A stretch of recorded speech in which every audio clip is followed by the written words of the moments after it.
Nous reviendrons sur cette chanson de Awal Adam. Et maintenant, comme je vous l'ai promis, donc il est là, il est avec nous, Monsieur Rabash. Assalamu alaikum.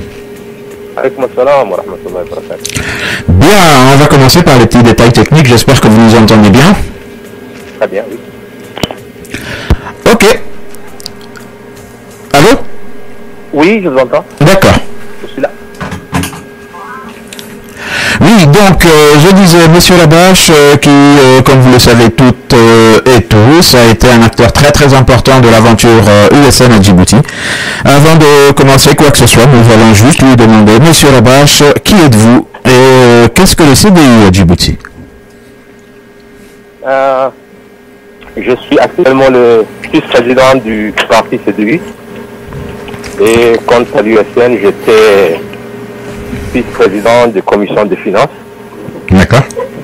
Et puis, bon, pour un peu parler de mon histoire, j'ai commencé dans les années 82. J'étais dans les syndicats. Dans les années 92, j'ai fait président de la Fédération de football, dont je suis le président qui a pu amener la FIFA et la CAF à Djibouti. D'accord. Puis bon, dans les années 2094, je suis parti au Canada, donc nous avons fait une association aussi au Canada, Centre canadien de Djibouti, qui a pu amener un don de médicaments de 135 millions à Djibouti. Voilà un peu tout ce que je faisais dans le passé. D'accord. Puis finalement, actuellement dans la politique. Donc après retour à Djibouti, vous étiez dans le CDU, c'est bien ça, avec Monsieur Mohamed Al-Mikhair? Oui. D'accord, Amr Al-Mikhair, pardon. Là, si je me rappelle bien, une fois que l'USN a été créé, vous n'étiez pas dans l'USN? Non. D'accord. Et est-ce que vous avez été créé pour contrer un peu cette coalition nouvelle, l'USN? Racontez-moi un peu cette histoire.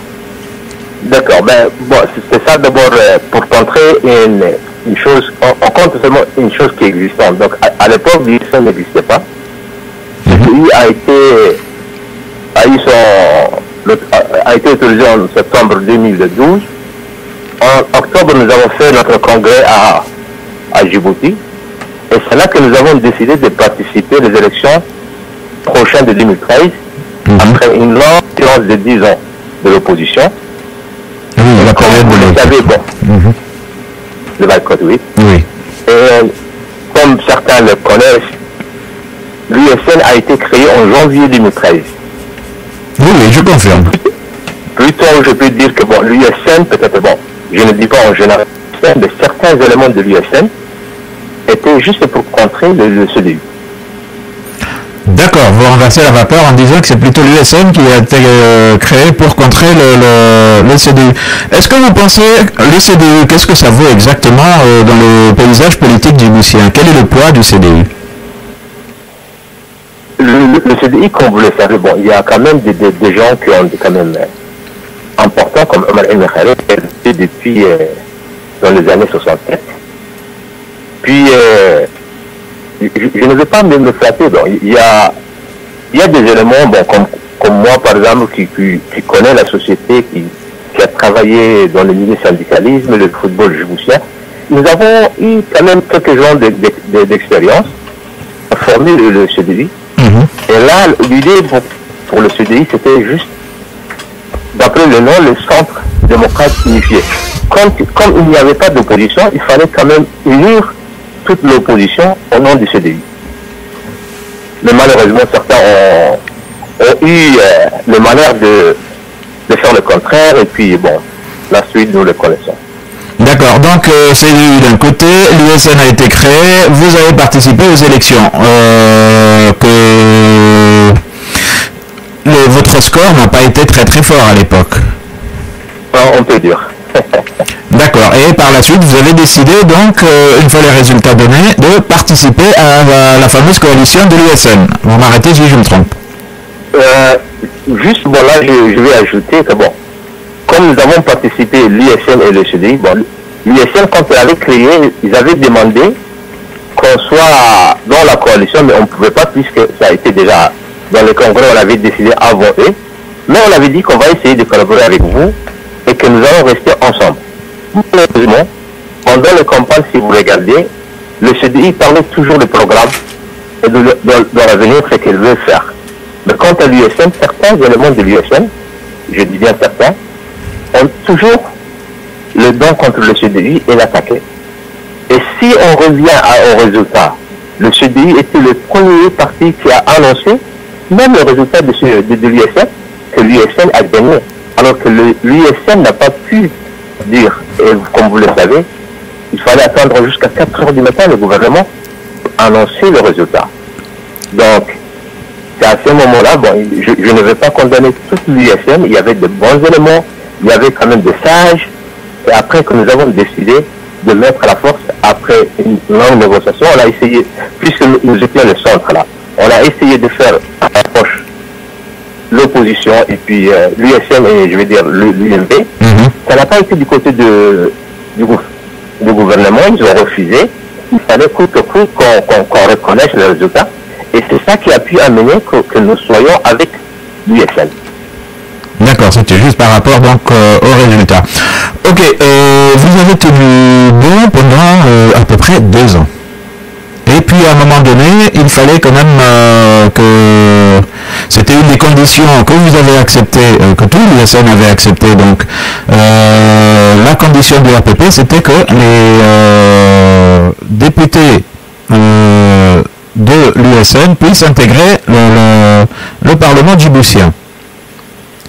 Et une fois tout ça fait, c'est là j'ai l'impression, en tout cas d'après toutes les interviews qu'on a pu faire ici, à partir de ce moment-là, tout a éclaté. Est-ce que vous pouvez nous expliquer qu'est-ce qui a bien pu se passer pendant cette période où pendant 2 ans vous avez résisté et au moment où vous avez accepté de signer les accords, tout ça est parti en l'air? Ok, bon, là, bon, chacun a sa vision et bon, comme il voit les choses, mais seulement moi je vais dire à ma manière et comment je le voyais les choses. Oui, c'est votre émission, c'est votre vérité là. Exactement. Donc, nous avons accepté après 2 ans. Bon, il y avait quand même, bon, dans ces 2 ans-là, il y avait quand même des rencontres avec des organismes internationaux, des gens de très haut niveau. Et nous avons décidé finalement, il fallait, on a été quand même influencé, donc que l'USN rentre, surtout des députés quand même Parlement européen. Ils ont bien dit que bon, si vous rentrez, par exemple, nous pouvons travailler ensemble, c'est une chose que nous ont poussé. Mais une fois que l'USN a rentré le 8 députés, il y avait quand même l'autre partie, bon, il fallait quand même intégration de ceux qui ont été licenciés, et tas de choses. Oui.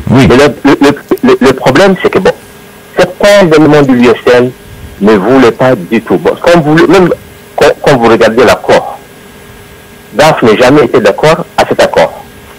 Voilà, alors soyons clairs. Depuis tout à l'heure, vous me dites certains éléments de l'USN. Je pense que moi-même et puis tous les auditeurs et auditrices qui nous écoutent, on a droit quand même à savoir qui vous visez exactement, s'il vous plaît. Bon, je ne sais pas que je vise, mais seulement, bon, DAF ne voulait pas même l'accord. La raison pour qu'il ne veut pas qu'il y ait cet accord, c'est une autre chose que peut-être on va discuter plus tard. Mais il n'a jamais été d'accord que cet accord eut lieu. Donc, finalement, ça ne lui a pas, le temps ne lui a pas donné raison. On a vu que cet accord n'a jamais été appliqué. Moi, je dis non. Je dis non parce que je vais vous dire pourquoi. Oui, s'il vous plaît. Il fallait quand même. Il y avait des gens qui ont été licenciés au cours de 2 ans, qu'il fallait d'abord intégrer. Et là, on avait quand même fait une commission qui travaille là-dessus. Moi, j'étais à cette époque-là, j'étais au Canada. Quand je suis retourné au pays, j'ai demandé qui fait le suivi, parce que je remarquais qu'il faisait des réunions, on parlait de vue, mais il n'y avait jamais de suivi. Le liste qu'on avait présenté de l'USN comme les gens de licenciés, c'était des gens inconnus. Moi, comme j'étais dans le milieu syndicaliste, j'avais quand même une connaissance de négociation, je demandais qu'on crée une commission de suivi dont moi j'ai dirigé cette commission. D'accord. Qu'est-ce qu'on a pu remarquer? Les vrais personnages qui ont été licenciés n'étaient pas sur le liste, mais surtout, bon, quand on avait demandé, la plupart des gens, c'est MRD qui a amené, il y avait des gens inconnus. Et c'est comme si on ne voulait pas que cet accord finisse. C'est-à-dire, on mettait toujours les patrons dans le rue. Si aujourd'hui les gens disent, bon, l'accord a eu un échec, c'est normal, parce que les gens ne connaissent pas au fond de l'histoire. Oui, oui, on est exactement sur ce point de vue-là. Hein. C'est ça aujourd'hui que je condamne. Moi, aujourd'hui, que vous parlez, bon, je n'étais pas licencié en 2013, mais je sais bien avant. Mais il fallait quand même qu'on voit tout ça. On a fermé les yeux. Il y a la famille Séni aussi, bon, que les gens parlaient, pas Séni, pas d'élection. Oui. Alors qu'on nous a envoyé un email par 2 personnes, Alain Abdou, je pense, c'était X, pour qu'on puisse travailler là-dessus. C'est comme si on ne voulait pas travailler là-dessus. Comme si on ne voulait pas que cet accord finisse. Je ne protège pas du côté du gouvernement, qui avait des gens négatifs, mais du côté de l'USN, il y avait aussi des gens négatifs qui avaient intérêt. Et en conclusion, ce que moi je dis, je reviens toujours à ma première proposition, c'est qu'il y avait un lobby de 2 côtés qui ne voulait pas que cet accord finisse et qui avait un intérêt commun. Je peux comprendre le lobby du côté du RPP. Bon, ce sont des gens qui ont goûté au pouvoir, qui n'ont pas envie de quitter leurs privilèges. Mais quel est l'intérêt d'un opposant de s'opposer à essayer d'avancer, que la société devienne plus démocratique, plus libre? J'avoue que je ne comprends pas là. Oui, bon, c'est normal que vous ne comprenez pas parce que, bon, peut-être la façon dont je vous explique n'est pas claire, mais ce qui a poussé, par exemple, certains éléments, comme vous le savez, les diasporas, dont tout dans le monde, on avait quand même soutenu l'USN. Oui, il y avait des fonds. Oui. Il y avait des fonds qui venaient de gauche à droite. C'est comme si elle est devenue un lieu commercial. Donc, c'est ces personnages-là que je parle, soit DAF ou d'autres, ils avaient des intérêts personnels. Et si, une fois que l'accord finisse, tout ça est parti en l'air. Donc, il fallait quand même prolonger et prendre le temps qu'il fallait. Du côté du gouvernement, comme vous dites, il y a un intérêt, c'est normal. La plupart de l'argent qui a été utilisé par le gouvernement, avec des éléments de l'USN, quand on regarde l'histoire, c'est quand même flagrant. Donc il y avait un intérêt commun, que je peux dire de 2 côtés, je ne dis pas c'est en général, mais quelques éléments, avec que cet accord ne soit pas fini. D'accord, là on voit très bien que vous visez le MRD. Pas de problème là-dessus. Bon, passons par la suite aussi. Maintenant, donc... J'essaie de corriger, je ne fuise pas le MRD, parce que MRD, quand on dit, oui, il y a des éléments quand même importants qui sont bons. Mais le chef de file a bien voulu que cet accord ne finisse pas. D'accord, donc c'est vraiment DAF. Oui. Parfait, écoutez, au moins, merci d'être aussi clair que ça. Par la suite, donc, les élections législatives finies, l'USN décide d'intégrer donc la Chambre des députés, le Parlement. On peut dire que l'accord cadre que vous avez signé n'a jamais été respecté. Et puis là arrivent les présidentielles. Dites-moi, comment avez-vous choisi le candidat? Là, j'avoue que là aussi, on a eu plusieurs moments d'incompréhension. On n'a pas pu comprendre comment ça se fait qu'à un moment donné, c'est Omar Al-Mikhaire qui a été désigné comme candidat. Est-ce que vous pouvez nous éclairer, s'il vous plaît? D'accord. Avant, par exemple, d'arriver à votre question, j'aimerais ajouter, toujours à l'USN, l'accord cadre de l'USN de l'UMP. Oui. Quand on fait un accord, on avait fait l'accord, la première chose que l'USN faisait normalement, il fallait d'abord qu'on nous donne le caution le dépôt qu'on avait fait. Oui. L'USN a eu sa part, le CDI n'a jamais eu sa part. Quand on avait posé la question, puisqu'on était ensemble de l'USN, on nous a dit, bon, on a oublié. Attendez, là, non. Vous allez un tout petit peu trop vite pour moi. Il me semble qu'on a rendu l'argent à l'USN, ce qui était tout à fait normal, parce qu'ils avaient obtenu, même si vous n'étiez pas d'accord, ils avaient obtenu donc plus de 20%. Mais le CDU n'avait eu que 3%, donc il n'était pas dans le... Mais c'est ça l'erreur que les gens font. Quand il y a un accord, on réclamait quoi? Que le résultat n'était pas bon. Oui. Même si aujourd'hui vous allez dire que le CDU n'a pas eu un score. Le CDU et l'USN réclamaient que cette élection n'était pas claire. D'accord, donc même le CDU niait ses résultats pour le CDU. Mais bien sûr, tout le monde niait. D'accord. Non, un éclaircissement s'imposait. Voilà, donc... avant de passer, monsieur Lézard, avant de passer 2016, il y a des éléments très importants. D'accord. Qu'il fallait arrêter sur ce point. L'USN, le siège central était chez DAF. Oui. Tout s'est passé chez lui. Une fois, nous avons décidé que l'USN a son propre siège. Cartecad avait ouvert un siège à Cartecad. D'accord. Et qui avait... Oui, allez-y. Il y avait un financement de l'extérieur, il y avait un financement de l'intérieur. Je me rappelle, le défunt Ahmed Youssouf a supplié, puisque DAF avait un siège quand même important, avec une dizaine d'ordinateurs, au moins de placer un ordinateur dans le siège pour qu'on puisse démarrer. Ça n'a jamais été possible.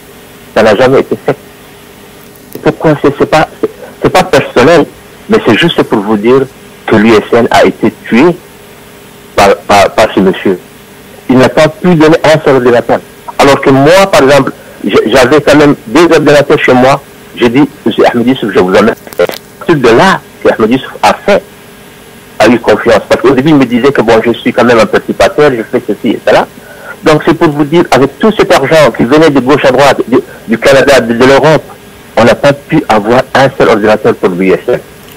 Alors, juste une question aussi, l'argent qui venait du Canada, de l'Europe et autres, est-ce que, elle est assez importante ma question s'il vous plaît, est-ce que c'était de l'argent qui est arrivé pour l'USN ou est-ce que c'était de l'argent que les gens du MRD envoyaient au MRD?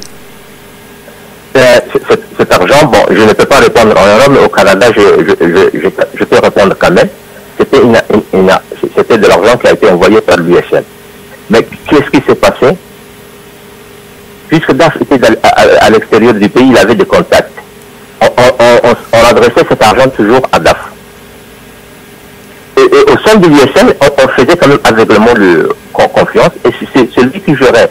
Parce que je me rappelle $1000 qui a été envoyé par l'USN, du Canada, c'était au nom de l'USN. Mais pour gérer, c'était toujours DAF. Moi, tout à l'heure, je vous disais que je suis, finalement, on avait fait un comité, moi j'étais vice-président de commission de finances, on n'a jamais eu, jusqu'à la fin, on n'a jamais eu de l'argent. D'accord. Et ce sont les erreurs aujourd'hui que je condamne, en général, l'USN. Qu'on a fait confiance à une personne.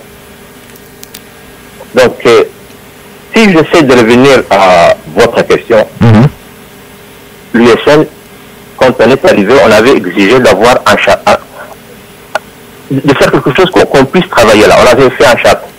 Donc, c'était l'USN et le CDI, nous avons signé un accord. Et puis, c'était bien mentionné là. On fait un consensus. Oui, et le fameux article 13 qui disait que c'était l'USN, voilà, qui devait désigner le candidat. Mais est-ce qu'il n'y avait qu'un seul candidat? Non, mais d'abord on fait le consensus. Oui. Le consensus qu'on a un seul candidat. Après on fait les élections. Il n'y a jamais eu de consensus. Il y avait quand même plusieurs candidats. Il y avait Mohamed Daoud. Au début, il y avait Omar Sheldon, je pense. Il y avait l'USN. Adan Abdou aussi. Omar. Hein? Adan Abdou aussi était candidat. Adan Abdou, c'était à la fin. Adan Abdou, je vais expliquer comment. C'était complètement différent. On avait dit, on fait un consensus, ça n'a pas été possible. Donc, on avait dit, on va faire une élection entre les candidats. ce moment-là que Adam propose qu'il veut être candidat parce que l'AFD demandait qu'il y ait un candidat de l'AFD. C'est juste après. Non, mais c'est légitime aussi. Je veux dire, bon, c'est normal. Chacun peut, tout en respectant bien entendu cette fameuse charte, chacun pouvait demander à pouvoir être candidat. On avait respecté. D'accord. On avait dit que bon, il faut accepter tous les candidats. Sauf que Aden Abdou, il a insisté qu'il soit le seul candidat. Et que l'AFD disait, bon, puisque bon, le président du pays est un Somalien, et ça, je ne sais pas, il fallait un candidat. Enfin, mais moi, je lui posais la question. Il y a déjà Mohamed Daoud qui était candidat et qui n'a pas voulu écouter personne, qui se déclarait candidat d'office. Je dis, moi, je lui ai proposé, c'est un ami que je travaillais avec lui dans le syndicat, je lui ai proposé, avant même Mohamed Daoud, je lui ai dit, est-ce que tu veux être candidat? Tu es l'homme plus fort, tu parles de temps, tu es un syndicaliste. Il m'a dit non. Donc finalement, après, il me dit, il y a l'AFD qui m'oblige. Je dis, il n'y a pas de problème. Bon, une fois qu'on était là, l'AFD n'a pas voulu qu'il y ait quand même une élection au sein de l'USN. Ah, c'est l'ARD? L'AFD, oui, bien sûr. Parce que si vous vous rappelez, Ahmed Youssouf était en convalescence, il était malade. Le par intérim, c'est Omar El Mikhaïli qui faisait le par intérim. Donc, comme il était coincé, même une fois, il a plus dur, je laisse la passe pour Aden Abdou. Je dis non. On avait dit non. Pourquoi? S'il n'y a pas de consensus, on ne va pas faire maintenant à la dernière minute un consensus. Il faut qu'il y ait une élection. C'est pour ça que, bon, Ahmed Youssouf est revenu et a organisé une élection au sein de l'USN. Et c'est là que les gens ont décidé que ce soit Omar El Mikhaïli. D'accord, donc vous êtes en train de me dire qu'il y a eu élection, alors que M. Aden Abdou m'a dit qu'il n'y a pas eu. Il y a eu une élection, il était là. Là, s'il dit il n'y a pas eu d'élection, c'est malhonnête. Il y a eu une élection. Mais il peut dire, par exemple, lui, il disait que bon, les élections, il ne le croit pas parce qu'en général, il y a plus de Somaliens que les Afghans, tout ça, mais écoute, il faut accepter. Il faut accepter. L'USL avait quand même un haut conseil, et le haut conseil, on l'avait accepté dès le début. Il fallait dire, par exemple, de faire partage tribal ou autre, je ne sais pas. Mais une fois qu'on avait décidé, je vous dis, le président Allah Ahmed Youssouf, c'est lui qui a présidé les élections. D'accord. Non, c'est d'accord, ok. Donc, Ahmed, comment il s'appelle? Omar El Mikhaïli, candidat, évidemment, on a vu qu'est-ce que ça a donné. En fait, ça n'a fait qu'accélérer l'éclatement de l'USN. L'USN existe aujourd'hui, M. Rebache? L'USN n'existe pas. Pardon? Elle existe par le nom. D'accord. Elle existe par le nom parce que il faut que les gens comprennent qui est l'USN. L'USN a été créé par 3 partis. ARD, IDJ et PDD. D'accord, donc si je vous comprends bien, l'ARD n'existe plus puisque maintenant ça a été repris par quelqu'un d'autre. Elle existe, bon, mais il y a quand même une partie qui réclame que l'ARD n'existe pas, mais elle existe. D'accord, donc pour il n'y a pas de souci, l'ARD là actuellement de M. Dillet Tourab représente l'ARD. Oui. D'accord. Et puis, l'UDJ n'existe plus? Ou alors est-ce que pour existe le BND, bon, ils sont quand même aussi de l'autre côté. Et puis, je ne dis pas aujourd'hui que l'USN existe. Si ces 2 partis, même ces 3 partis, ne forment pas l'USN, personne d'autre ne peut prétendre à le faire. Parce que pour faire une coalition, parce que quand on parle de la coalition, c'est pas une partie. La coalition, il faut quand même au moins 2 partis légalisés. Bien sûr. C'est pour ça que nous avons fait un mal après. Une fois qu'il y a eu l'USN est parti en l'air. Donc, puisque ces partis aujourd'hui refusent à communiquer avec les autres partis, l'USN pour moi il n'existe pas. D'accord. Alors, question très précise. Le CDU existe-t-il? Excuse-moi? Le CDU, est-ce qu'il existe encore? Elle existe, oui. Puisqu'elle a participé aux dernières élections, elle existe. D'accord. Vous avez participé aux dernières élections oui, oui, avec... Non, non, je pensais que vous me parlez des élections législatives, là. Est-ce que vous avez participé à ces élections-là? Oui, en 2018, nous avons participé. Dans toutes les circonscriptions, ou là, c'était... Excuse-moi? Dans toutes les circonscriptions, ou bien c'était juste... Non, seulement à l'Algérie. Ah, voilà, seulement. D'accord. Ouais. Et donc, est-ce que vous vous considérez, une autre question aussi, est-ce que vous vous considérez toujours comme opposant? Oui. D'accord, et maintenant la troisième question que je pose aussi à tout le monde, hein. Y a-t-il... Avant de sauter la troisième question là. Oui, allez-y. On était en 2016. D'accord. Je ne sais pas si, par exemple, les gens font exprès ou pas. Il y a eu quand même une élection. 7 partis ont décidé pour Omar el-Mekhelme, et un parti a refusé. Et aujourd'hui, on va dire, le parti avait raison. Non, il n'avait pas raison. Est-ce que les gens, au moins, vous le savez, qu'est-ce qui s'est passé en 2016? Non, tout ce que c'est que je vous parle de ce que nous, on a ressenti ici au niveau de la diaspora. À savoir qu'on nous avait dit, et tout le monde le disait, hein, pas de CENI, pas d'élection. Ça, je me rappelle. On l'entendait de la bouche de tous les gars de l'USN. Et à un moment donné, qu'est-ce qu'on voit? Non, il n'y avait qu'un seul parti qui disait pas de CENI, pas d'élection. Donc en fait, le seul qui pouvait paraître logique, et qui a été logique jusqu'au bout, c'était le MRD de M. Daf. Mais tout à l'heure, je vous disais que le CENI, si certains éléments veulent sapoter quand même le CENI, le CENI, c'est bien voulu que le CENI ne voit pas le jour. C'était exprès. Et si aujourd'hui vous dites, surtout le diaspora, que le MRD avait raison, c'est normal, parce que le seul moyen qu'ils ont utilisé, c'est le média, alors que la plupart de l'USN ne pratiquaient pas la communication. C'est normal qu'il y avait plus de voix que les autres, il criait plus que les autres. Mais Dahir, il a bien voulu, je vous dis, même à ces élections, il y a eu une réunion entre lui et Omar el-Mekhelme, comme quoi il sera de 2016. Et qu'il rendrait ses papiers. Dahir n'a pas pu rendre ses papiers, et quand il est revenu, il nous a donné. Si au moins il est revenu dire à Omar ou le Haut Conseil, je n'ai pas pu faire ça, et je ne suis pas candidat. C'est mieux.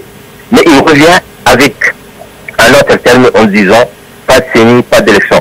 Pour moi... Mais il n'était pas le seul, monsieur Rabash, à dire ça. Il n'était pas le seul. Moi, je me rappelle de... Comment il s'appelle Adan Abdou, par exemple, qui disait la même chose. Tout la RD nous disait la même chose.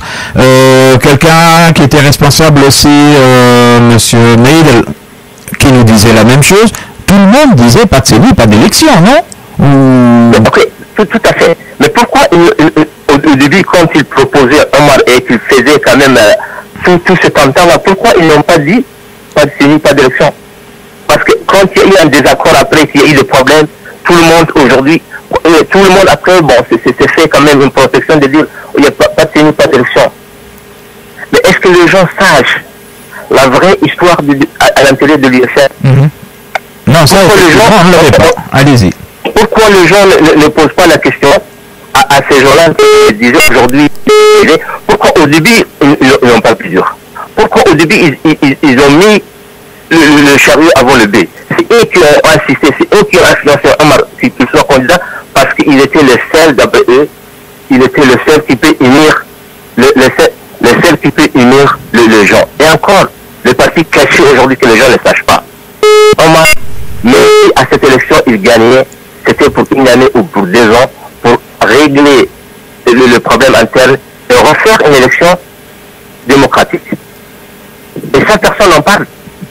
Pourquoi tous les cadres de l'USN qui ont mis Attendez, 3 secondes, monsieur Rabash, s'il vous plaît, quelqu'un essaye de nous appeler. Je veux juste dire, s'il vous plaît, à tous nos auditrices et auditeurs, on n'a qu'une seule ligne téléphonique. N'essayez pas de nous appeler pour le moment. Il faut que je termine d'abord l'interview avec monsieur Rabash. Et là, vous pouvez nous donner votre avis? Là, tout ce que ça fait, c'est qu'il y a du bruit et ça nous empêche de bien entendre Monsieur Labache. Merci beaucoup pour votre compréhension. Et bon, désolé Monsieur Labache, à vous. Pas de problème. Allez-y donc, vous nous dites. Le genre, je préfère qu'on soit même.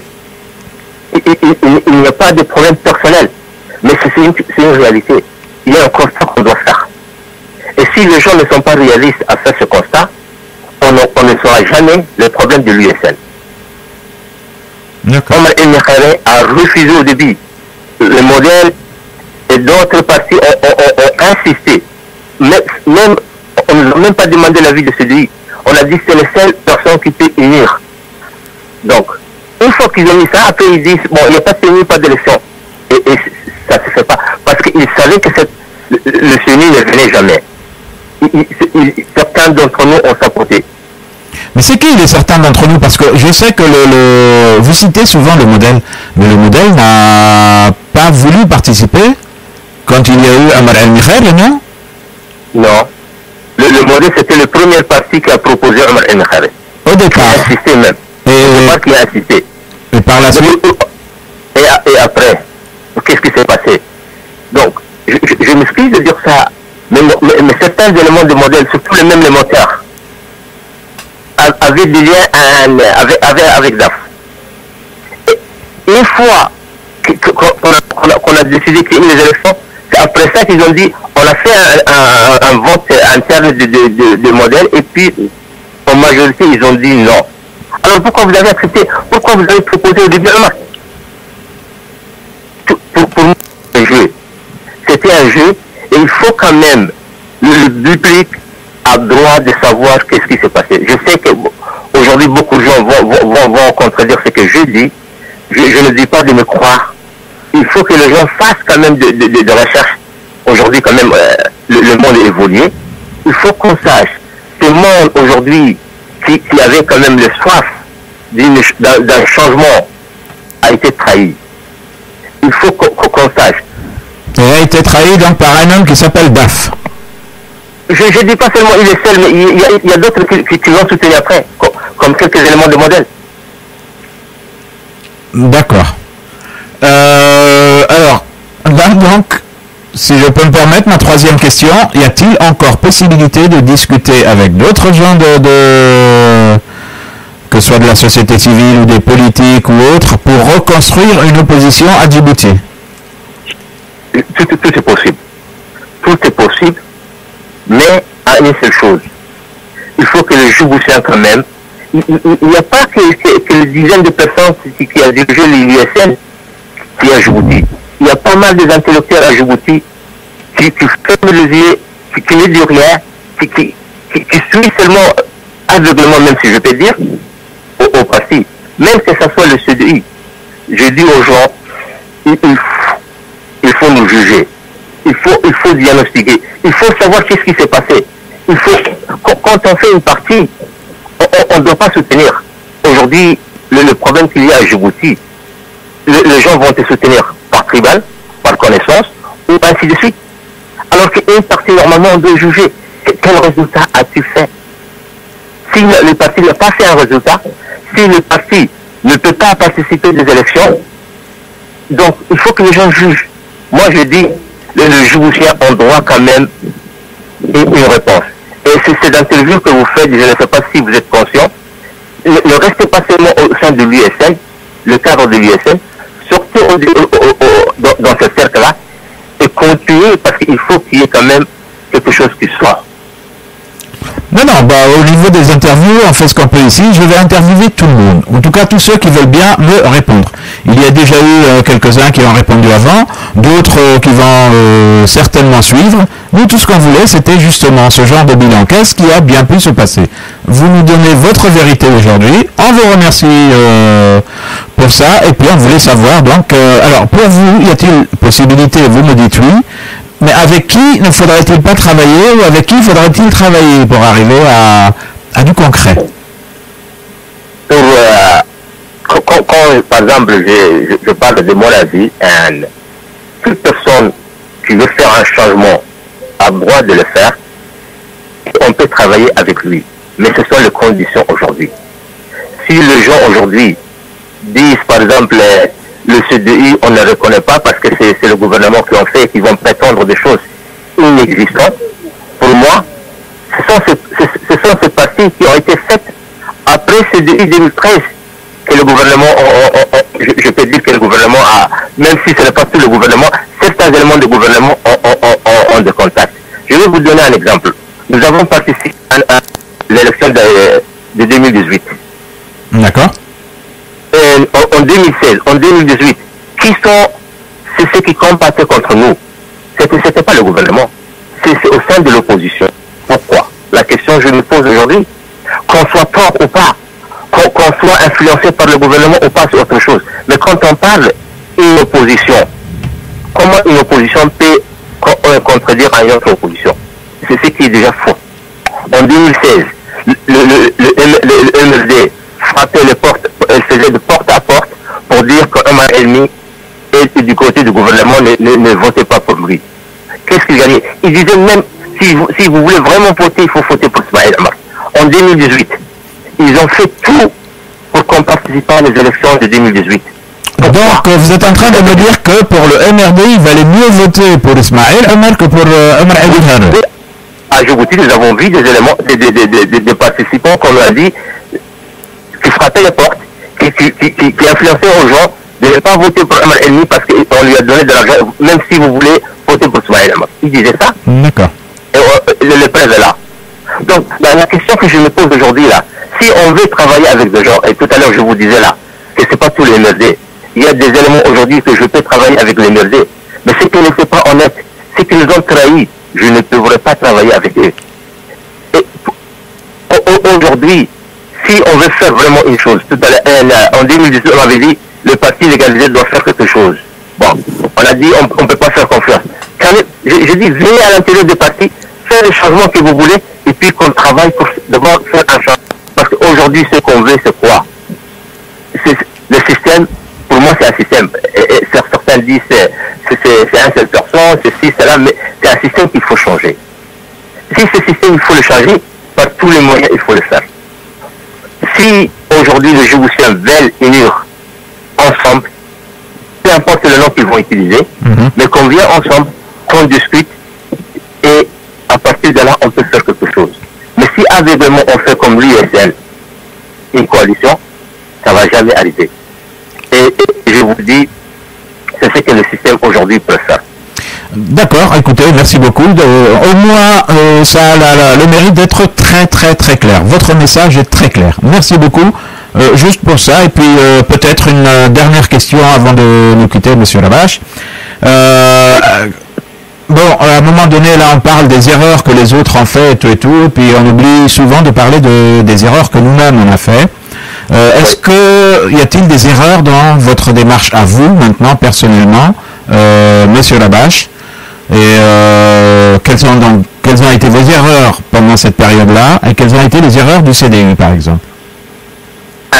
Les erreurs du CDI, bon, personnellement, moi, les erreurs qu'on avait fait, c'était faire confiance aveuglément à des personnages qu'on croyait être honnêtes et d'être parmi eux. Parce que si ce CDI avait resté au début, peut-être on aurait dû faire mieux aujourd'hui. Mais c'est le fait qu'on avait fait confiance à certains éléments, même certains qu'on croyait le cher Oloma, et qu'on n'a pas fait attention, qu'on n'avait pas fait quand même profondément de recherche, parce qu'on voulait comme tous les Djiboutiens un changement. Le rêve que ce CDI aujourd'hui, je peux dire qu'on a fait, et que bon, je fais partie de ceux qui ont fait cette rêve, c'est de faire confiance aveuglément. D'accord. Bon, ben écoutez, ça fait à peu près une demi-heure qu'on est ensemble un peu plus. Merci beaucoup, Monsieur Labache. Je vais vous laisser 2-3 minutes pour le mot de la fin. Si vous avez un message aux gens du CDI ou à tous les Djiboutiens. Le message que je vais lancer à tout le monde. D'abord, les diasporas, parce que je fais partie des diasporas aujourd'hui, oublions cette division qui existe à Djibouti, que ce soit tribal ou ethnique. Unissons nos forces ensemble. Vous n'êtes pas obligé, par exemple, d'accepter les idées de démocratie qu'on parle aujourd'hui, c'est d'accepter la différence des autres. Si on n'a pas du même point de vue, c'est normal. Mais il faut qu'on accepte, chacun accepte l'autre. Il faut qu'on oublie, c'est l'avantage du système, c'est ces divisions aujourd'hui que nous faisons. On peut soutenir qui on veut, je n'interdis pas de soutenir qui vous voulez, mais les diasporas dans le monde entier aujourd'hui, si on regarde même les pays voisins, l'Érythrée, l'Éthiopie, la Somalie, le Somaliland, c'est les diasporas qui font le changement. Alors que nous, en tant que diaspora, nous sommes passifs. On regarde, on écoute et on est participant. Deuxième chose que je demande pour le diaspora, c'est de participer financièrement. Même si c'est peu, il faut participer financièrement et clairement. Et qu'on sache avec comment cet argent a été dépensé. Ce n'est pas interdit. Il faut que ça soit clair. Et pour Djibouti, je dis, les Djiboutiens aujourd'hui souffrent. Ils ont besoin quand même d'aide. Djibouti, je ne sais pas si les gens sont conscients, mais la plupart des Djiboutiens aujourd'hui ne mangent pas 3 fois par jour. Donc ça ne sert à rien du tout. Aujourd'hui, qu'on dit telle personne ou telle personne, il faut que nous unissions nos forces, qu'on accepte la différence des autres et qu'on travaille à faire un changement pour ce système. D'accord, écoutez, ce sera le mot de la fin par M. Labache. Merci beaucoup en tout cas de nous avoir donné de votre temps, M. Labache. Merci. Je vous en prie. Voilà donc, M. Labache.